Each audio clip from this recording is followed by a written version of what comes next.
Halo 3 is arguably the best game in its franchise. It provides some of the most riveting combat, enhanced AIs, and the best textures I've ever seen. With all that aside, today we're going to be answering the question of, can you beat Halo 3 with only your melee? But first, a few ground rules before we kick this thing off. This being a melee-only challenge means that I am prohibited from firing any weapon, throwing grenades, and using vehicles or inanimate objects to harm my enemies. I'm only allowed to use my fists, gun bashing, and melee weapons. And so our journey begins as we crash land into a secluded forest where our allies quickly come to my aid. But since I am the master of chiefs, I can heal quite quickly. And since the first mission was just a cutscene, that means we're already like 10% of the way done. I guess I'm more of a badass than I thought. I was probably out cold for a while. That means my thirst for blood has not yet been quenched. So I traveled on foot towards the first encounter. Now if there's anything for you to know about me, it's that I love nothing more than bashing the skulls of those little dogs that never shut up. Nothing satisfies me more than the absolute extermination of a species that is 100% inferior to all that is me. Okay, moving on. It appears that Sergeant Johnson had got himself captured by bigger dogs, and they like to yell a lot more. I was making my way, bashing skulls and breaking bones, when one of the bigger dogs started charging me with a giant hammer, and let me tell you, I nearly shit myself as he was trying to put me in the ground. But it did not matter, because my hitting ability is stronger than any weapon. Before leaving, I proceeded to use the dog's hammer to Hulk smash the Arbiter into the water because I am strong and he is weak. And so we made it to the next level, Crow's Nest. Now this place isn't anything special. It's just a bunch of Marines that look up to me as if I'm some kind of god. But I'm not complaining. As I was making my way to the little boy's room, one of the Marines had the audacity to look at me funny. What did I do, you ask? I went on a rampage, of course. But that didn't end well for me. Looking forward, I made my way around the whole facility, helping groups of Marines defend against the Covenant. A group of drones dropped in to ruin my day. And ruin my day they did. For some reason, they didn't feel like flying around and shooting everything. It's almost as if they knew I was doing a melee-only challenge. But after a while of jumping and hitting them, the Marines decided to help out. I then came across a group of St. Bernards bragging to their master about their inevitable win over the humans. Naturally, I put an end to their dreams. After finishing off the remaining enemies in the area, I made my way to the elevator that led me to Savo Highway. Or at least, I think that's how it's pronounced. This level started me off with a warthog, and right there, I knew exactly how to handle it. By massacring the Marines. It's quite tempting to drive over the enemies, but according to the rules, I'm not allowed to. I had to remind myself why I liked this challenge so much. So I started physically harming my enemies. I immediately felt better. I had to destroy a barrier from the inside in order to proceed, but I noticed some Covenant propaganda, and although there were some good points, I had to destroy it. No communistic ideals are getting past me. Making my way down the highway, I had to beat some sense into a few other enemies, and soon after, I had completed the level. The Storm is next in line. Now this one was quite enjoyable. It was quite entertaining driving around having all the Marines do the work for me. It still amazes me how they can shoot as many rockets as they want out of that launcher, but I can only produce 2 at a time. I guess I'm just not as strong as them. Anyway, there was a Scarab that showed up, but it wasn't any match for my Marine in me. He took out the legs while I jumped inside that bitch and beat the core down to a tiny screw. After destroying that huge piece of junk, we encountered a pair of hunters. They always travel in a pack. They must be lovers or something. But that didn't matter, because I broke both of their backs in and left them to rot. A brute chieftain was waiting for me after hearing what I did to his brother back in the first level, and boy did he look like he wanted to hurt me. But he was no match for the butt of my gun. I then acquired his staff to send my newfound enemies to the afterlife.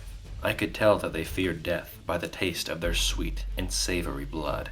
The rest of the grunts and brutes were a joke of an opponent, and so I destroyed the anti-air cannon and beat the Storm.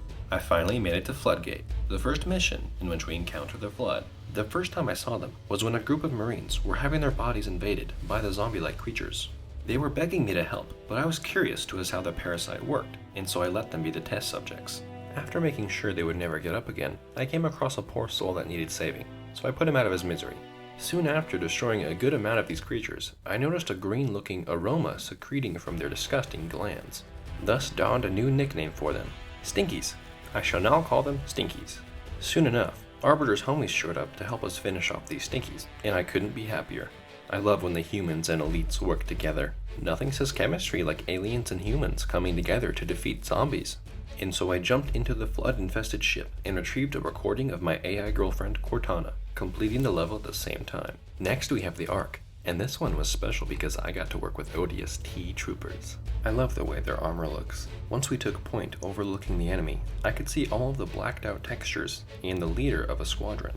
The ODST told me to take the shot, and so I lined up my sights, took a deep breath, and charged at him with full force. I don't know if that's what they meant, but that's what was happening. I beat the shit out of that brute anyway. After a little more fighting, I made my way towards our goal, and along the way, I noticed a group of kindergartners taking a field trip. I obviously couldn't help myself.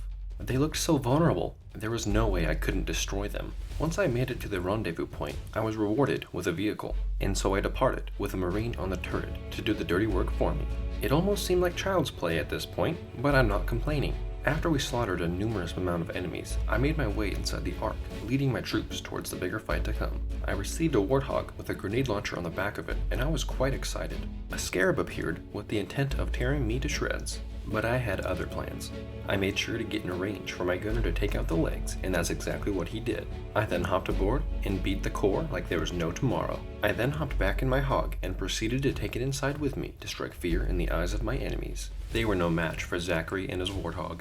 Unfortunately, I met my maker when I ventured down a small corridor with an opening that I could not fit into, so I bid farewell to my Hog as I carried on.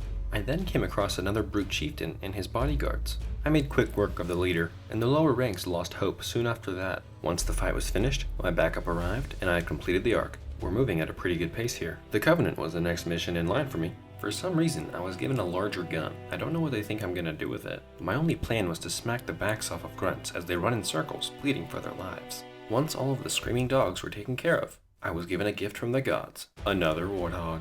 I was quite content at the moment. I drove that sexy beast to my next destination, along with my gunner to take care of me. We arrived, and I made quick work of the cavalry my foes had prepared. I put on my Cloak of Shadows from Harry Potter and got a sneaky kill. Then I headed upstairs to deal with the real opponents. A brute chieftain and his henchmen were waiting for me, of course. They looked fearless, almost as if nothing could stop them.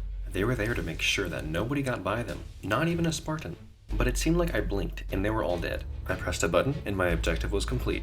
And soon after, Arbiter's was as well. The only tower that wasn't taken care of was Johnson's. So I exited the building, took a Hornet, and I flew over to aid him. Once I landed, I made quick work of the talking dogs, then I hastily moved towards the top. What do you know? More brutes. I was a bit annoyed of them at this point, so I bashed them all repeatedly in the skull, killing them quickly so I can move on. As soon as they were all dead, I pressed a big shiny button. But out of nowhere, the Stinkies showed up to ruin the fun. As I left, I made sure to whack all of them on the way out. I then regrouped with the Marines to take on the Prophet of Truth. On our way, my Marine decided it would be a good idea to blow up half of our squad with a rocket launcher. I don't tolerate this kind of action, so I did the only thing a good leader could do. I had to put him down. So I grabbed another Marine, and I was off to face evil. The Covenant sent 2 Scarabs this time to try and stop me. This was my response. I took a Hornet, I took a Marine, and I was off. We landed on top of the Scarab. I gave the power core a few jabs, and I ran as fast as I could back to the Hornet, flying away and successfully blowing it up. We tried the same tactic with the other Scarab, but my Hornet was malfunctioning, so I left my Marine to die. His sacrifice will not be forgotten. Well, I don't even know the guy's name, but who cares? My pal Arbiter was waiting for me at the entrance of Truth's hideout. He guided me into the facility where, surprisingly, the Stinkies decided to help us on our journey to defeat the Prophet of Truth. It was quite easy triple teaming the Covenant like that.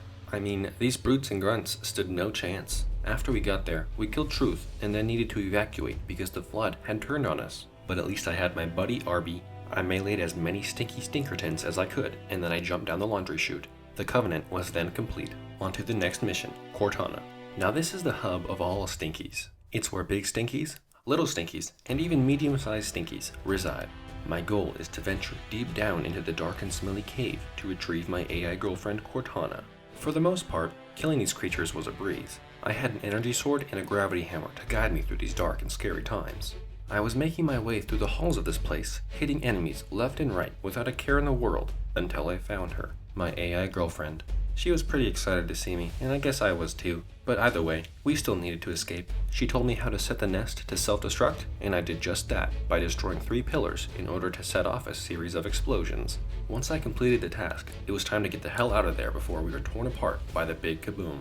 I was slashing through guts and chunks of the Flood trying to find my way back to the ship when all of a sudden, I see him. Arbiter was here to rescue me. And my AI girlfriend too, I guess. We then boarded the Pelican that just so happened to be there. We departed, and I had completed the mission, Cortana. We finally made it to the last level, Halo. This mission looks really awesome visually, and the snowy environment makes it fun to play. But after we crash landed, due to my apparently shitty flying abilities, Arby and I made our way towards the activation room in order to activate the ring to destroy the Flood once and for all. The Stinkies won't make it easy for us though. For what they lack in strength, they make up in sheer numbers. But Arby and I aren't scared of anything. We make our way up the building, slaying enemies along the way. Once we got inside, Sergeant Johnson tried to activate the rings, but in his efforts was zapped by a floating testicle. Now this is where the challenge goes off road a little bit. This testicle has a constant force around him that pushes me back anytime I try to get close. I approached him from all angles to try and beat his shiny ass, but there was no way to get anywhere close to him. Unfortunately, I had to fire a weapon to destroy him. Anyway, as soon as I defeated that floating piece of shit, the Arbiter and I made our way towards a warthog that was placed perfectly for our escape. I drove while Arby was on the guns. Now this driving part was way harder than I thought it would be. I had to avoid driving over the small Stinkies so many times. The amount of times I had to reload a checkpoint was unbelievable. But like most things, I completed it with patience. And once that part was complete, we were home free. I then drove us down the ramp and into the getaway ship. And thanks to that stupid floating testicle, I did not beat Halo 3 using only melee. I'd like to thank you all who watched this video. It was really fun to make, and I hope you guys enjoyed it. I know this is my first YouTube video, but I'm looking to do more gaming challenges like this, but harder as well, with games like Skyrim, Fallout, Doom, and so on. If you want to see more videos like this, go ahead and subscribe, or even hit the like button. If you didn't like it, hit the dislike button. So once again, thanks for watching, and I'll see you guys next time.